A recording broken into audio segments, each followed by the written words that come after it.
தேசத்தின் நம்பிக்கை மாத இதழ் அப்பா பதிப்பகம் இணைந்து வழங்கும் நேர்மையாளர் சகாயம் IAS அவர்களின் அனுபவ பதிவில் கடைசி தரையில் கண்டாங்கி சேலை சென்னை புத்தக கண்காட்சியில் விற்பனையாகி கொண்டிருக்கிறது. ஈரோடு கிழக்கு இடைத்தேர்தலில் திமுக கூட்டணி சார்பாக திமுக வேட்பாளர் போட்டியிடுவதால் அங்கு இருக்கக்கூடிய காங்கிரஸ் நிர்வாகி அதிருப்தி தெரிவித்திருக்கிறார். திமுகவுக்கு விட்டுக் கொடுத்தது வருத்தம் அளிப்பதாக ஈரோடு சிறுபான்மை பிரிவு தலைவர் ஜுஃபைர் அகமது தெரிவித்திருக்கிறார். காங்கிரஸ் எம்எல்ஏ EVK இளங்கோவனின் மறைவை அடுத்து ஈரோடு கிழக்கு இடைத்தேர்தலில் திமுக போட்டியிடுகிறது. VC சந்திரகுமார் அங்கு வேட்பாளராக களம் காண்கிறார். இந்நிலையில் காங்கிரஸ் நிர்வாகி அதிருப்தி தெரிவித்து அவருடைய அதிருப்தியை பதிவு செய்திருக்கிறார். ஈரோடு கிழக்கு தொகுதியை திமுகவுக்கு விட்டுக் கொடுத்ததற்கு மாவட்ட காங்கிரஸ் நிர்வாகி அதிருப்தி தெரிவித்திருக்கிறார். கோவிந்தா கோவிந்தா என முழக்கமிட்டு ஈரோடு மாவட்ட சிறுபான்மை பிரிவு துணைத் தலைவர் பதிவிட்டிருக்கிறார். கோவிந்தா கோவிந்தா கோவிந்தா கோவிந்தா கோவிந்தா கோவிந்தா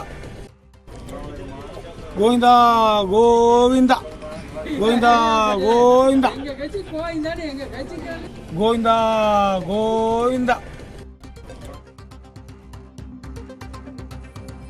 இது குறித்த கூடுதல் விவரங்களை வழங்குவதற்காக செய்தியாளர் மணிகண்ட பிரபு இணைந்திருக்கிறார். மணிகண்ட பிரபு, ஈரோடு கிழக்கு இடைத்தேர்தலில் அந்த தொகுதியில காங்கிரஸ் வேட்பாளர் தான் போட்டியிடுவார் அப்படின்னு எதிர்பார்க்கப்பட்ட நிலையில நேற்றே காங்கிரஸ் கமிட்டி தலைவர் செல்வ பெருந்தகை அது குறித்து விளக்கம் அளித்திருந்தார். திமுக வேட்பாளர் தான் களம் காண்பார் என்று இன்று காலை 7 மணி அளவில் அதற்கான அறிவிப்பும் வெளியாகி இருந்தது. VC சந்திரகுமார் போட்டியிடுகிறார். அங்க இருக்கக்கூடிய காங்கிரஸ் நிர்வாகிகளுக்கு இது அதிருப்தியை அளித்திருக்கக்கூடிய செய்திதானா? அவங்க இவ்வளவு வெளிப்படையாக வீடியோ வெளியிட்டிருக்கிறார்களே. திலகவதி, ஈரோடு கிழக்கு தொகுதி சட்டமன்ற உறுப்பினர் திரு EVK இளங்கோவன் அவர்கள் மறைவை அடுத்து இடைத்தேர்தல் என்பது அறிவிக்கப்பட்டது. அதன் தொடர்ச்சியாகவே ஈரோடு மாநகர் மாவட்ட காங்கிரஸ் கமிட்டியின் சார்பாக EVK இளங்கோவன் அவர்களின் இளைய மகன் சஞ்சய் சம்பத்துக்கு இடம் கொடுக்க வேண்டும், அவரே இந்த தொகுதியில் காங்கிரஸ் சார்பில் போட்டியிட வேண்டும் என தீர்மானம் நிறைவேற்றி மாநில கட்சிக்கு அனுப்பியிருக்கின்றனர்.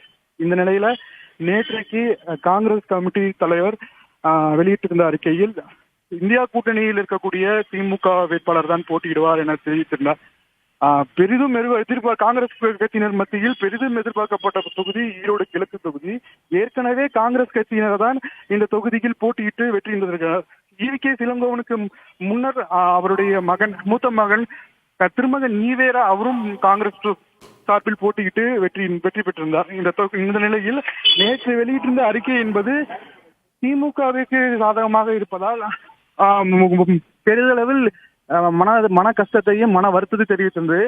அந்த வகையில் இன்றைக்கு காங்கிரஸ் கட்சியில் இருக்கக்கூடிய மாவட்ட நிர்வாகிகள் தங்களது மன வருத்தத்தை தெரிவித்திருக்கிறார். குறிப்பாக சிறுபான்மை பிரிவு துணைத் தலைவர் பாட்சா அவர்கள் கோவிந்தா கோவிந்தா, ஈரோடு கிழக்கு தொகுதி காங்கிரசுக்கு கோவிந்தா என தனது மன வருத்தத்தையும் தெரிவித்திருக்கிறார். அவர் மட்டுமல்லது அந்த ஈரோடு மாவட்டத்தில் இருக்கக்கூடிய காங்கிரஸ் கட்சியினர் பெருமளவு தங்களது மன வருத்தத்துடன் தான் தற்போது காணப்பட்டு வருகின்றனர். தங்கள் மன வருத்தத்தை தெரிவித்து வருகிறார். தளபதி, ஈரோடு கிழக்கு தொகுதியில் காங்கிரஸ் வேட்பாளர் போட்டியிடாதது காங்கிரஸ் நிர்வாகிகளுக்கு அதிருப்தியை ஏற்படுத்தியிருக்கிறது. அந்த வகையில் சிறுபான்மை நலப்பிரிவு துணைத் தலைவரும் தலைவரும் தங்களது அதிருப்தியை வீடியோ வாயிலாக வெளியிட்டிருக்கிறார்கள். உங்களுடைய விவரங்களுக்கு நன்றி மணிகண்டன்.